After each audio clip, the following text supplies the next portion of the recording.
everyone, this is Roxanne, and I'm here today to speak to you about how I found out information online on what was needed or what is needed for me to go about starting a home bakery business in the Vancouver BC area. So what I did is I contacted the environmental officer for Vancouver. I'm reading, I have the email in front of me. So I first called him and then I spoke with him. I told him that, hey, I wanted to open, a home bakery business where I want to bake some goods, like probably cupcakes and cookies and a lot of savory items like breads, different kinds of naan, with some vegetable toppings and things like that. And he said, oh, okay, that sounds good as long as you don't have any dairy items or any cheese items. It shouldn't be a problem. So I said, oh, okay. I was thinking of like of some cheese cones.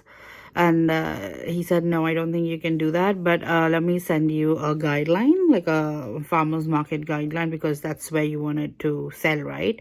So I said, yeah, I'm looking at selling my baked goods at farmer's market.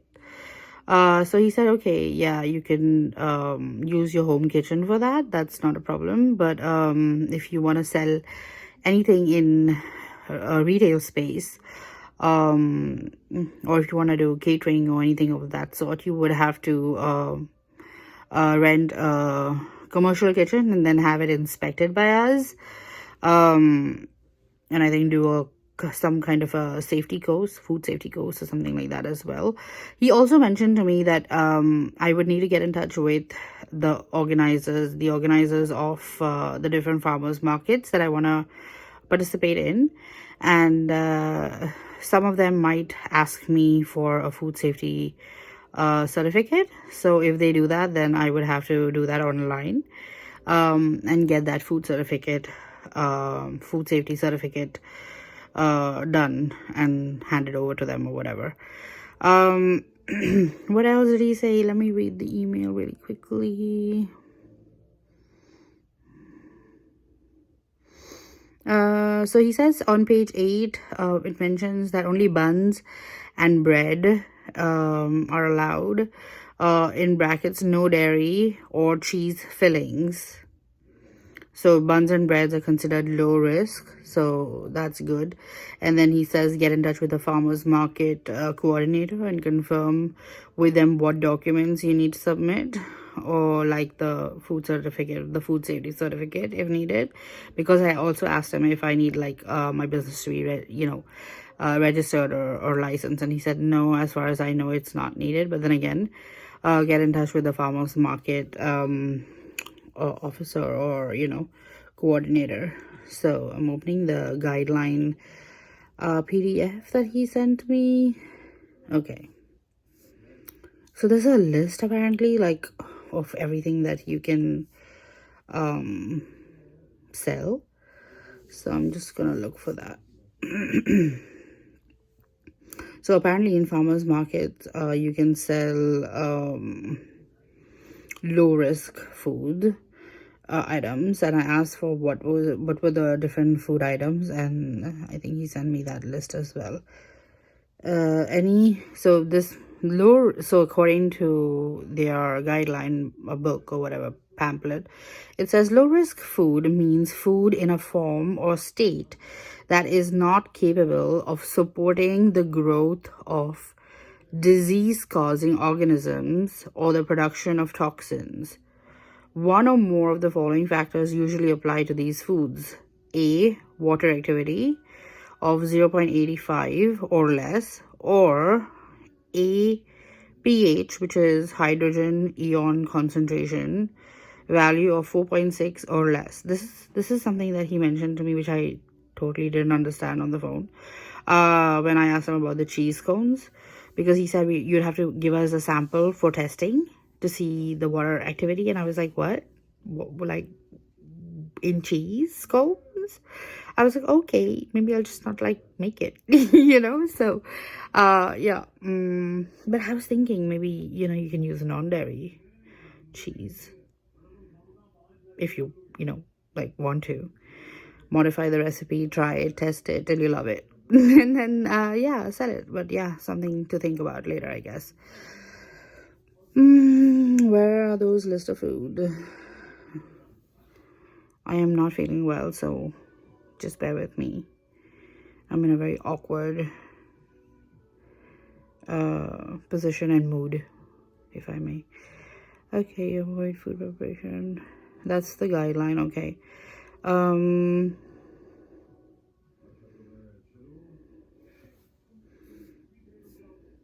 Jams are allowed, jellies are allowed. Yes, he mentioned that as well. Where is... Okay, I'm gonna come back. So here it is. So yeah, you can see the low risk food items: applesauce, bread and buns, brownies, butter tarts, cakes. This is of course specifically to Vancouver, guys. So if you're in the BC Vancouver area, this is what's allowed as and considered as lower risk foods: popcorn, muffins, honey, hard candy, dry cereal products, I guess granola bars and stuff as well. So all those sort of things. So this is the list that I was looking at while I was trying to make my menu and look at my recipes, and I try to modify my recipes and, you know, try to fit some of the stuff. I don't want to sell too many different kinds of items either, so I want to have like 4 or 5 items, but then, you know, make them really well. So this really works and helped a lot, so I hope it helps you as well. So now that we know what the low risk food items are in BC or Vancouver for that matter, the next thing I would suggest you start doing is, if you haven't already, is to start testing your recipes, make a menu, work pricing out depending on how, you know, first find out if you want a 5 kilogram bag of flour, divide that into like, you know, 100 grams, see how much you're using in each item, add the cost of packaging, add the cost of butter, whatever the ingredients are, and then you'll come with like a cost price for one single item, right? So that's a little bit on costing. So basically work on your pricing, your menu, your recipes. Also have a picture in mind as to how you're going to you know, set up your table. So do you want to go with what colors? Now that depends also on your branding, so I'm assuming at this stage you already know the name, you know, you want to pick for your shop or your bakery or whatever, the colors you want, the font you want. So you've prepared your business cards with your business name, opened Instagram, open an account on Instagram, on Facebook, have a page on Facebook. That's what I did. I didn't do anything else. I just did Facebook and Instagram. I was thinking of doing TikTok, but I'm not too good at TikTok. I have one for my jewelry brand, and well,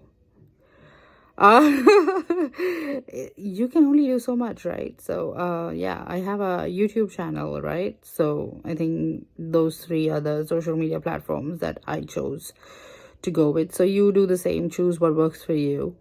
Social media is important in today's day and age, whether we like it or not, or at least till you can afford to have someone do it for you, you need to do it for yourself.